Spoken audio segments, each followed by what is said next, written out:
Hey everybody, welcome back to the fourth episode of this series on React.js। And आज की video में यार हम लोगों ने बेसिकली लास्ट की वीडियो में कंपोनेंट क्रिएट कर लिया था एंड आज की वीडियो में हम लोग कंपोनेंट पे और काम करने वाले हैं। और बेसिकली उससे पहले मैं आपको बताना चाहूँगा कि यार एक गिट रिपोजिटरी मैंने क्रिएट की थी इजी रिएक्ट जेएस नाम से इस सीरीज़ के लिए, जिसमें बेसिकली हमारा जो कोड जितना भी है सारा कोड आपको यहाँ पे मिल जाएगा। वैसे इस रिपोजिटरी की लिंक आपको डिस्क्रिप्शन में मिल जाएगी। एंड सेकंड चीज़ है कि अगर आपको डिस्कॉर्ड सर्वर ज्वाइन करना है डेव जंक्शन का, तो आप डिस्कॉर्ड सर्वर ज्वाइन कर सकते हो एंड वहाँ पे अपने डाउट सारे पूछ सकते हो। वैसे डाउट आप कमेंट में पूछोगे तो भी आपको रिप्लाई मिल जाएगा, बट अगर आपको डायरेक्टली मुझसे डाउट पूछना है या फिर और अदर लोगों से डिस्कस करना है तो आप डिस्कॉर्ड सर्वर ज्वाइन कर सकते हो। उसकी भी लिंक आपको डिस्क्रिप्शन में मिल जाएगी। So please check out the link and join the discord server. And आज की वीडियो स्टार्ट करते हैं।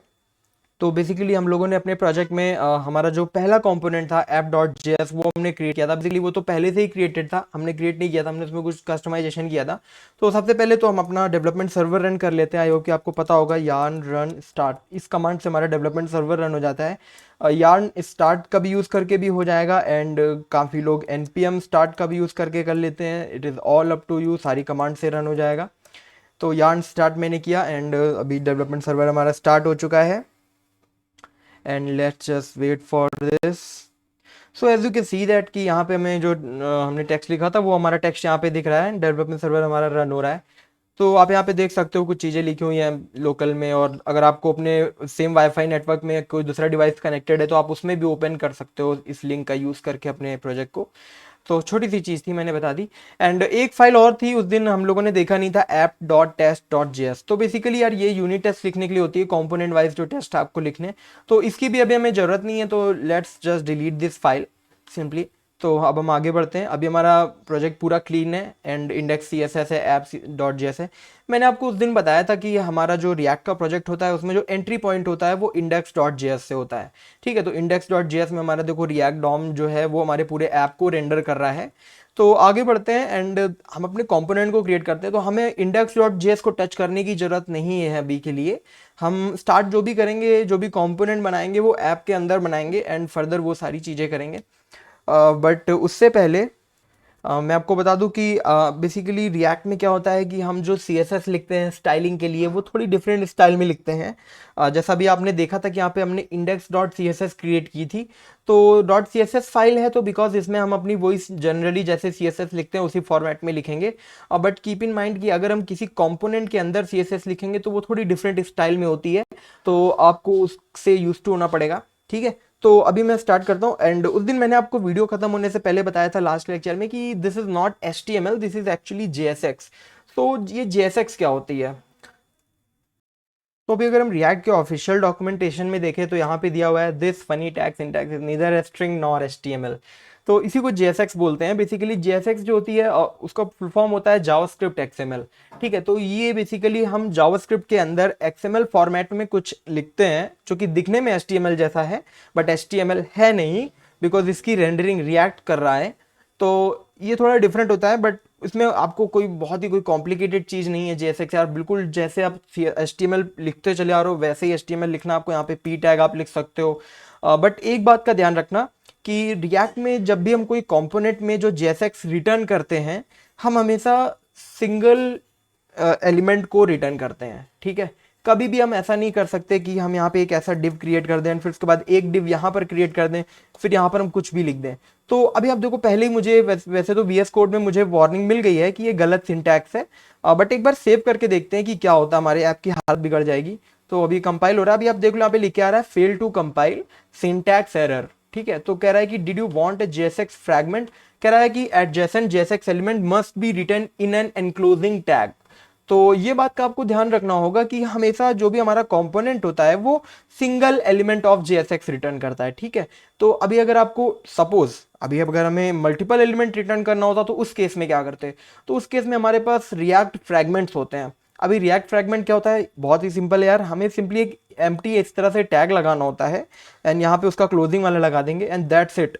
अभी ये जो सिंटैक्स होता है बेसिकली इसको बोलते हैं फ्रैगमेंट। ठीक है, तो बेसिकली होता क्या है कि एक एम्प्टी एलिमेंट है एंड आप इसको इस तरह भी मान सकते हो कि जब रेंडर होगा ना तो रेंडर होने के बाद ये वाला जो एलिमेंट है ये चला जाएगा, मतलब बेसिकली इनविजिबल हो जाएगा। तो अभी मैं आपको दिखाता हूँ एंड यहाँ पे हम चलते हैं। तो अभी मैं एलिमेंट खोलने वाला हूँ डेव टूल्स का।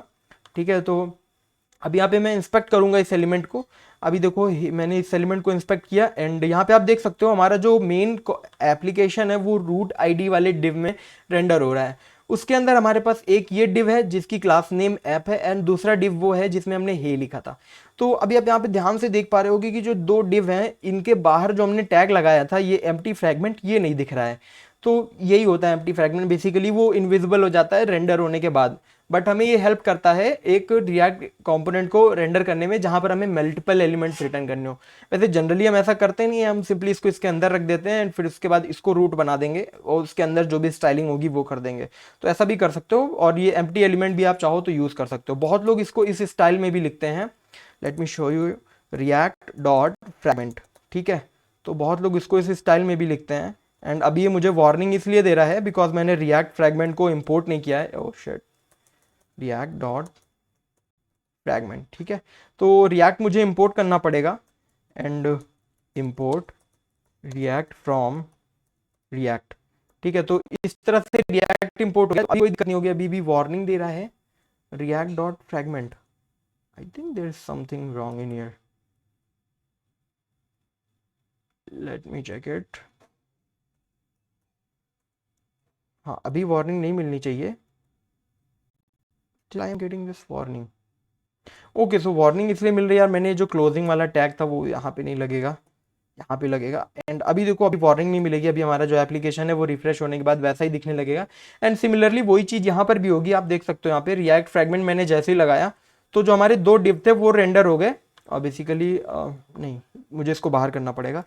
तो जैसे मैंने रिएक्ट फ्रैगमेंट लगाया तो आप देख सकते हो ये दो डिव जो थे हमारे रेंडर हो गए। एक ये डिव रेंडर हो गया एंड एक ये, late me just zoom it तो आपको क्लियरली दिखेगा। तो देखो एक ये डिव है, ये एक ही डिव है। तो इस तरह से हम बेसिकली यूज कर सकते हैं एंड इसका दोनों का सेम मतलब है। अगर आप रिएक्ट डॉट फ्रैगमेंट लिखो या फिर इस तरह से लिखो, दोनों का सेम मतलब है, इसमें कोई डिफरेंस नहीं है, ठीक है। तो आई होप कि अभी आपको JSX समझ में आ गई होगी। एंड JSX सिंपली HTML यार, उसमें कोई घबराने वाली बात नहीं है। और बस एक चीज़ का ध्यान रखना है, अगर हम JSX में क्लासेस लिखते हैं तो हम यहाँ पर क्लास एट्रीब्यूट नहीं यूज़ करते हैं, हम यहाँ पे क्लास नेम एट्रीब्यूट यूज़ करते हैं, ठीक है। तो इस चीज़ का ध्यान रखने हैं।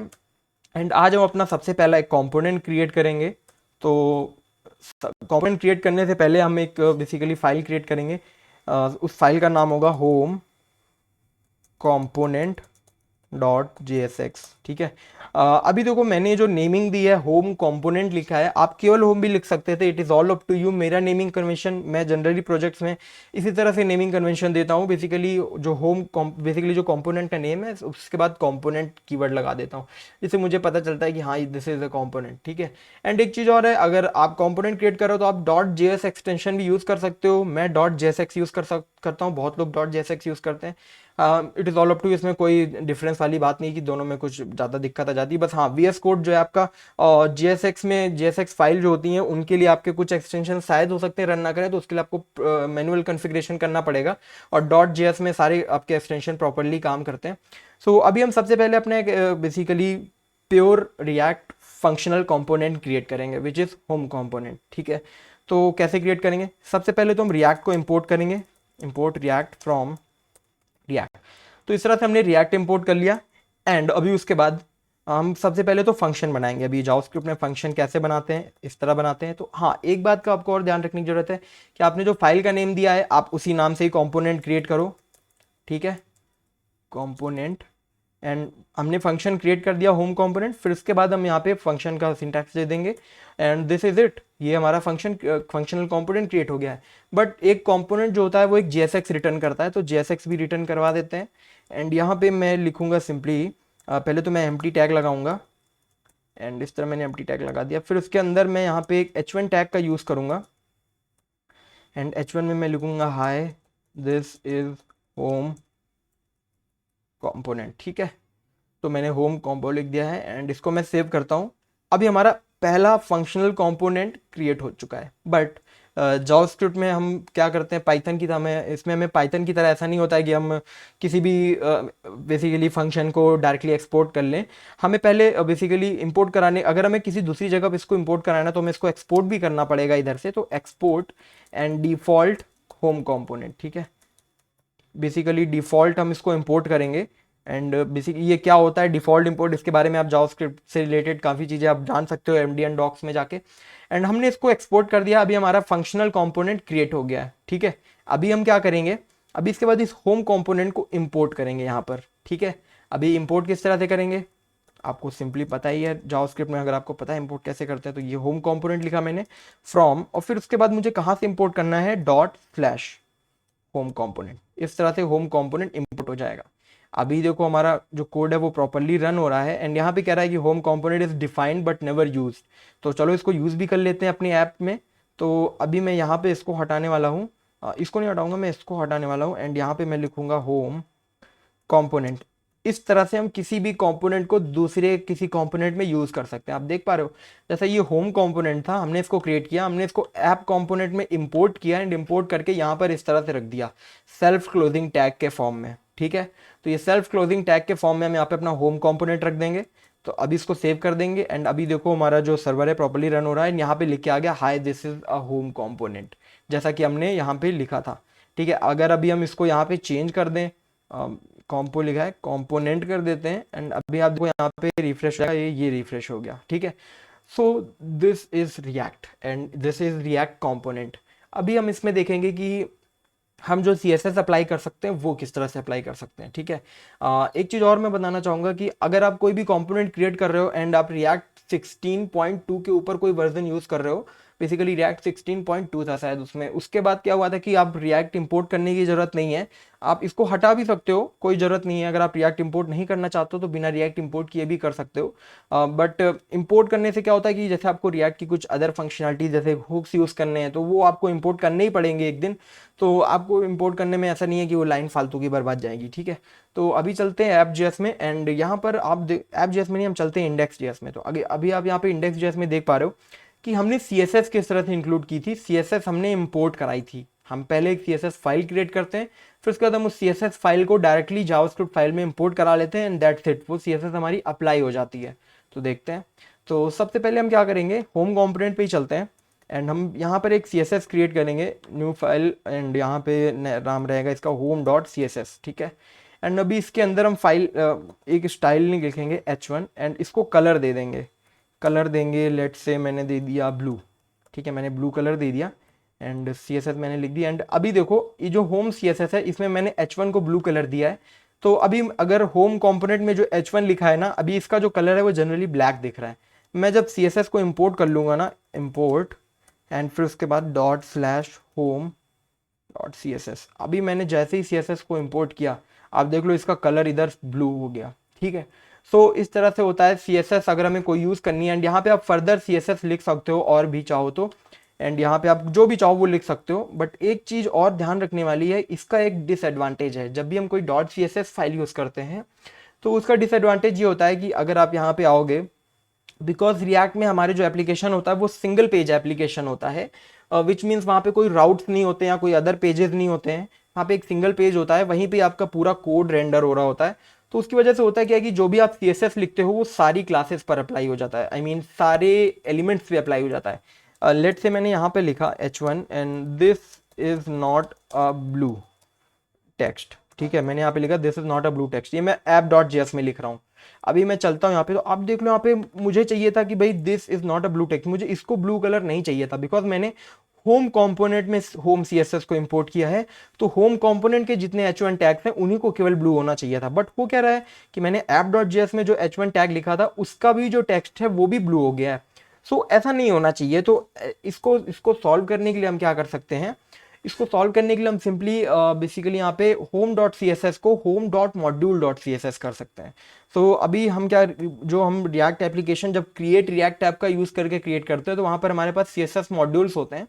हम क्या करेंगे, हम इसको सिंपली module.css home.module.css लिख देंगे। And now instead of importing this whole CSS we are going to use this syntax. तो हम यहाँ पे क्या करेंगे, होम स्टाइल्स, यहाँ पे लिखेंगे home styles from this home dot modules module.css, ठीक है। सो इस तरह से हम इसको इंपोर्ट करेंगे। एंड अभी हम क्या करेंगे, होम स्टाइल्स को यहाँ पर अप्लाई कर देंगे एज अ क्लास नेम, ठीक है, class name equal to home style, and that's it. अभी आप देख लो, okay, still it is not lying, there is an issue I guess, मैंने कुछ गलती कर दी। या तो मैंने एक गलती ये कर दी बेसिकली यार, मैं क्लास नेम दे रहा हूँ और मैं वहाँ पे उसको पूरी CSS दे रहा हूँ, दैट इज़ रॉन्ग टोटली। तो मुझे क्या करना पड़ेगा कि होम स्टाइल्स में मुझे क्लास बनानी पड़ेगी, लेट से .h1 करके मैंने क्लास बना दी है। एंड अभी मैं इस स्टाइल्स फाइल को, मैंने जो home dot module dot CSS को इम्पोर्ट किया है, तो मैं .h1 लिख दूंगा ना, तो वैसे ही मेरी जो h1 स्टाइल है वो यहाँ पे इम्पोर्ट सेव हो जाएगी। तो आप देख सकते हो कि यहाँ पे जो app.js में जो मैंने टेक्स्ट लिखा था वो ब्लू नहीं है, एंड होम कंपोनेंट में जो मैंने टेक्स्ट लिखा था तो वो ब्लू है। तो ये हमारा दूसरा तरीका था CSS फाइल्स को इंक्लूड करने का। पहला तरीका था सिंपली हम CSS को इंपोर्ट करा लें, .css फाइल जो है पूरी, और वो पूरे प्रोजेक्ट में अप्लाई हो जाएगी, ठीक है। तो उसमें बेसिकली एरर्स आएंगी। लेट्स सपोज आपने एक कंपोनेंट में क्रिएट किया कोई एरर नाम की क्लास, दूसरे कंपोनेंट में आप दूसरी एरर क्लास यूज करना चाहते हो, उसका अलग कलर या अलग यूज करना चाहते हो, तो उस केस में क्या होगा कि यार आपको इश्यूज फेस करने पड़ेंगे। एंड इस केस में क्या होता है, डॉट मॉड्यूल डॉट CSS में आप CSS मॉड्यूल्स क्रिएट कर देते हो, एंड उसके बाद आप बेसिकली सिंपली यहाँ पे क्लासेस इजीली स्टाइल कर सकते हो, ठीक है, इजीली अप्लाई कर सकते हो, ठीक है। एंड अभी इसके बाद एक और दूसरा तरीका भी है CSS अप्लाई करने का। मैं अभी home dot module dot CSS को सिंपली डिलीट करने वाला हूँ, इसकी अभी हमें ज़रूरत नहीं है। एंड अभी इसको भी मैं यहाँ से हटा दूंगा, इसको भी यहाँ से मैं हटा दूंगा। तो अभी एक और डिफरेंट तरीका है, उसमें आप क्या करोगे, उसमें आप सिंपली यहाँ पे एक ऑब्जेक्ट बनाओगे स्टाइल्स नाम का, ठीक है। This is just a simple JavaScript object, and const लगाना जरूरी है, ठीक है। एंड अभी स्टाइल्स ऑब्जेक्ट बना दिया, लेट से मैंने इसको नाम दिया h1, पहला टैग h1, एंड h1 में मैं रखना चाहता हूँ कलर ब्लू, ठीक है। तो मैंने यहाँ पे एक और ऑब्जेक्ट दिया उसके अंदर, एंड मैंने यहाँ पे लिखा कलर, एंड देन फिर उसके बाद, एंड अभी मैं इसको कलर ब्लू दे देता हूँ। मैंने इसको कलर ब्लू दे दिया एंड हमारी स्टाइल्स क्रिएट हो गई है। तो लेट सपोज मुझे h1 में स्टाइल अप्लाई करनी है, h1 वाली, तो मैं यहाँ पे क्या करूँगा, स्टाइल एट्रीब्यूट का यूज़ करूँगा, एंड मुझे उसके अंदर इस तरह से कर्ली ब्रेस लिखना पड़ेगा, एंड यहाँ पे मैं लिख दूंगा स्टाइल्स डॉट h1, ठीक है, दैट्स इट। एंड अभी देख लो आप, यहाँ पे मेरा जो टेक्स्ट है वो फिर से ब्लू हो गया। एंड अभी अगर मैं इसको रिमूव कर दूंगा तो यहाँ पे कलर हमारा फिर से ब्लैक वापस हो जाएगा, ठीक है। तो देख लो आप, ब्लैक वापस हो गया। एंड अभी आपको एक चीज़ थोड़ी सी वियर्ड लगी होगी आई गेस, कि यहाँ पे हमने कर्ली ब्रेसेस क्यों यूज़ किया। हम जनरली HTML में क्या करते थे, डायरेक्टली लिख देते थे स्ट्रिंग का फॉर्म यूज़ करके या फिर ऐसे ही। बट यहाँ पे बिकॉज हम ये HTML नहीं है, ये JSX है, ठीक है। तो JSX के अंदर जब हमें जावास्क्रिप्ट को एम्बेड करना होता है तो वहाँ पर हम डबल कर्ली ब्रेसेस का यूज़ करते हैं, I mean single curly braces का यूज़ करते हैं, ठीक है। सो दैट्स वाई अभी जो क्या है ना, ये styles dot h1 is an object, is a JavaScript object. If we want to apply this style to this h1 tag, we have to basically we have to, इसको हमें बंद करना पड़ेगा styles.h1 को स्टाइल के बेसिकली JSX के curly braces में। so that is why when we use curly braces in JSX, ठीक है। तो हमें ज़रूरी है जब भी हमें कोई कोड लिखना होगा तो हम यहाँ पे और भी कुछ कर सकते थे। लेट सपोज हमने यहाँ पे इस तरह से लिखा, एंड मुझे console डॉट लॉग करना था, तो console.log, एंड यहाँ पे इनसाइड JSX मैंने इसको सेव किया। एंड अभी आप देखो कंसोल पे चलते हैं, तो आप देख लो इनसाइड JSX यहाँ पे बेसिकली प्रिंट हो गया है कंसोल का यूज़ करके। तो आप जो भी जावास्क्रिप्ट का कोड लिखना चाहते हो आप इसको कर्ली ब्रेस यूज़ करो, कहीं पे भी आप पूरे अपने JSX के अंदर कहीं पे भी लिख सकते हो आप, जो भी चाहो, ठीक है, पूरा जावास्क्रिप्ट का कोड। तो ये हमें कर्ली ब्रेसेस यूज़ करना जरूरी रहता है। तो मैंने आपको थर्ड तरीका भी बता दिया कि हम CSS किस तरह से अप्लाई कर सकते हैं, बट इन तीनों में से हम कोई भी तरीका नहीं यूज़ करने वाले हैं। हो सकता है मॉड्यूल डॉट CSS को थोड़ा सा यूज़ करेंगे, बट बिकॉज इस सीरीज़ में हम पूरी CSS नहीं लिखने वाले हैं, तो इस सीरीज़ में हम क्या करेंगे, हम एक प्री बिल्ड कॉम्पोनेंट लाइब्रेरी होती है उसका यूज़ करेंगे, which is called material UI। So this is material UI। तो मटीरियल यूआई में क्या होता है कि यार बेसिकली जैसे आपने already I guess material design का नाम सुना होगा आपने, तो जो एंड्रॉयड डिवाइसेस होते हैं वो बेसिकली मटीरियल डिज़ाइन का ही जो आर्किटेक्चर जो डिज़ाइन सिस्टम है वो फॉलो करते हैं। तो मटीरियल यूआई उसी मटीरियल डिज़ाइन पे ही बेस्ड एक रिएक्ट लाइब्रेरी है जिसका यूज़ हम करते हैं रिएक्ट कंपोनेंट्स क्रिएट करने में। अभी क्या होता है कि हम जनरली क्या करते थे, यहाँ पे HTML JSX फॉर्म में लिखते थे, एंड यहाँ पे हम अपनी स्टाइल्स खुद की अप्लाई करते थे। अब बट इसमें क्या होता है कि हमें खुद का कुछ भी नहीं बनाने की जरूरत है, हमें यहाँ पे प्री बिल्ट कॉम्पोनेंट्स मिलेंगे। Let me just show you an example. तो as you can see that यहाँ पे मैं आपको एक बटन का एग्जाम्पल दिखाता हूँ। Late me just show you, button किधर गई, okay, where the heck is button? Okay, so this is button and let me just show you an example. तो आप यहाँ पे देख सकते हो कि ये प्री बिल्ट बटन्स मुझे मिल जाएंगी, सिमिलरली जैसे आपका बूटस्ट्रैप में होता था, अगर आपने बूटस्ट्रैप यूज किया है। बट बूटस्ट्रैप में क्या होता था कि हम क्लासेस यूज करते थे, राइट? हम पहले HTML लिखते थे, then we apply all the classes on that HTML। But instead of that इसमें हम क्या करते हैं, हम इसमें कोई JSX या कुछ ऐसा नहीं लिखते हैं। आई मीन JSX तो लिखते हैं, बट जो कंपोनेंट्स होते हैं वो प्री बिल्ट होते हैं, विच मीन्स हमें सिंपली क्या करना है, हमें इस बटन को मटेरियल UI से इंपोर्ट कराना है एंड इंपोर्ट करा के हम इस कोड को अपने कोड में रख देना है। दैट्स इट, आपकी बटन रेंडर हो जाएगी इसी फॉर्म में। एंड यहाँ पे आप बहुत सारे वेरिएशंस भी अप्लाई कर सकते हो। लेट से अभी आप देखो इसमें इफेक्ट देखो, रिपल इफेक्ट मिलता है, ठीक है। एंड आप यहाँ पे एलिवेशन भी डिसेबल कर सकते हो। आप जैसे देखो इसमें शेडो है हल्की सी इन बटन में, बट इसमें क्या है, इसमें कोई शेडो नहीं है, विच मीन्स बटन एलिवेटेड नहीं है। एंड यहाँ पे आप इस तरीके की भी बटन आपको डिफरेंट डिफरेंट वेराइटीज मिल जाएंगी, आउटलाइन बटन मिल जाएंगी। सिंपली आपको इंपोर्ट करना है एंड इंपोर्ट करके रख देना है। सो इसी को हम यूज़ करने वाले हैं। जैसे अगर आपने गूगल कीप देखा होगा ऑलरेडी, तो गूगल कीप हम बनाने वाले हैं। तो गूगल कीप में मटेरियल डिज़ाइन ही यूज़ होती है। तो बिकॉज इसी दैट्स वाई मैं यहाँ पे मटेरियल UI यूज़ करने वाला हूँ। बट डोंट वरी, मैं मटेरियल UI भी आपको बिल्कुल सिखाऊंगा बेसिक से। यहाँ पे आपको कुछ भी कंफ्यूजिंग नहीं लगेगा। तो अब हम हमारा कंपोनेंट जो है ये रेडी है, हम इसको क्लोज कर देते हैं एंड इसको क्लोज कर देते हैं। सबसे पहले तो इस मटेरियल UI को इंटीग्रेट कैसे करेंगे, तो यार इंटीग्रेट करने के लिए हमें मटेरियल UI को इंस्टॉल करना पड़ेगा। तो इंस्टॉल कैसे करेंगे, यहाँ पे इंस्टॉलेशन पे चलते हैं। यहाँ पे सिंपली एक कमांड होती है, yarn का यूज़ करके हम इंस्टॉल करेंगे। And let's just go to this terminal and यहाँ पे हम कमांड लिखेंगे। जस्ट कीप इन माइंड कि आप अपने बेस्ड जो रूट लेवल की डायरेक्टरी है, प्रोजेक्ट का रूट लेवल है, वहीं पे से ही आप इंस्टॉल कर रहे हो, जहाँ पे आपकी package.json पड़ी होती है। आप देख लो यहाँ पे package.json मेरी पड़ी हुई है। तो मैं यहीं पे ये कमांड रन करूँगा, yarn add material UI /core, ठीक है। तो इसको मैं इंस्टॉल करता हूँ। Okay, so we have successfully installed material UI and अभी हमारी मटेरियल UI को हम देखते हैं अपने package.json में चलते हैं। आप यहाँ पे देख सकते हो package.json में यहाँ पे मटेरियल UI जो है ये इंक्लूड हो गई है /core। एंड उसके अलावा हमें एक और लाइब्रेरी इंस्टॉल करनी होगी, which is material UI /core /icons। Because material UI की तरफ से ऑलरेडी प्री बिल्ट आइकन्स आते हैं। जैसे आप ये आइकन्स देख पा रहे हो ना, ये सारे आइकन्स, तो ये सारे आइकन्स मटेरियल UI में पहले से ही हैं। तो हमें इनको भी इंक्लूड करना पड़ेगा। That's why we are also going to install this icon library. Okay, so this has also been installed and अभी हमारी जो आइकन्स लाइब्रेरी थी वो भी इंक्लूड हो चुकी है। तो अभी हम देखते हैं कि इसको यूज़ कैसे करेंगे। बट टाइम ऑलरेडी काफ़ी ज़्यादा हो चुका है एंड आज के दिन में हम लोग मटेरियल UI यूज़ नहीं करने वाले हैं। नेक्स्ट के लेक्चर से हम अपना कंपोनेंट क्रिएट करेंगे एंड जो हेडर होता है, फुटर होते हैं, जो एलिमेंट्स होते हैं, वो सारी UI क्रिएट करेंगे रिएक्ट में। आई होप कि आपको काफ़ी कुछ सीखने को मिला होगा। मैं एक बार फिर से रिवाइज कर देता हूँ। आज हमने सीखा कि CSS के 3 तरीके होते हैं बेसिकली रिएक्ट में इंक्लूड करने के।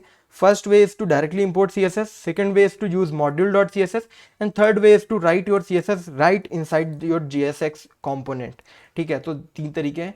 एंड अभी एक चीज़ और कर लेते हैं यार, SRC के अंदर हम एक फोल्डर क्रिएट कर देते हैं विच इज़ कंपोनेंट्स। ठीक है, तो होगा क्या कि हमारा जो रूट लेवल है वहाँ पे हम इस तरीके 50-60 कंपोनेंट नहीं बनाते फिरेंगे। हम एक कंपोनेंट नाम की डायरेक्टरी क्रिएट कर देते हैं, वहाँ पे हम अपने सारे कंपोनेंट्स को रखेंगे। ठीक है, मैं इसको मूव कर देता हूँ एंड अभी हमारा होम कंपोनेंट इसके अंदर आ चुका है। एंड सिमिलरली मुझे यहाँ पे इंपोर्ट कराने के लिए क्या करना होगा, ./components/home कंपोनेंट। अभी हमारा ओके कंपोनेंट्स, मैं अभी भी सेटिंग लिख रहा हूँ कंपोनेंट्स। ठीक है, तो अभी हमारा रिएक्ट प्रोजेक्ट हो रहा है, आई गेस कंपाइल हो रहा है। ओके, थोड़ा वेट कर लेते हैं, कुछ इंपोर्ट एरर ना आ जाए। ओके, आई न्यू दैट कि इंपोर्ट एरर आने वाली है। तो उसके लिए हम क्या करेंगे, ./component/home। मैंने सही से नहीं किया था इंपोर्ट, अभी नहीं एरर आएगी वो, इसलिए सर्वर भी हमारा रुक गया। So again we have to wait for that. Okay, so as you can see that हमारा सर्वर परफेक्टली रन हो गया है एंड अभी कोई इशू नहीं है। हम इसी तरह से इंपोर्ट करेंगे अपने सारे कंपोनेंट्स को एंड धीरे धीरे हम अभी तो हमने मटेरियल UI इंक्लूड किया, अभी हम इसमें और भी बहुत सारे पैकेजेस इंक्लूड करने वाले हैं, like React router and this kind of things. So I hope कि आपको काफ़ी कुछ सीखने को मिला होगा। That's it for today, thanks for watching, good bye.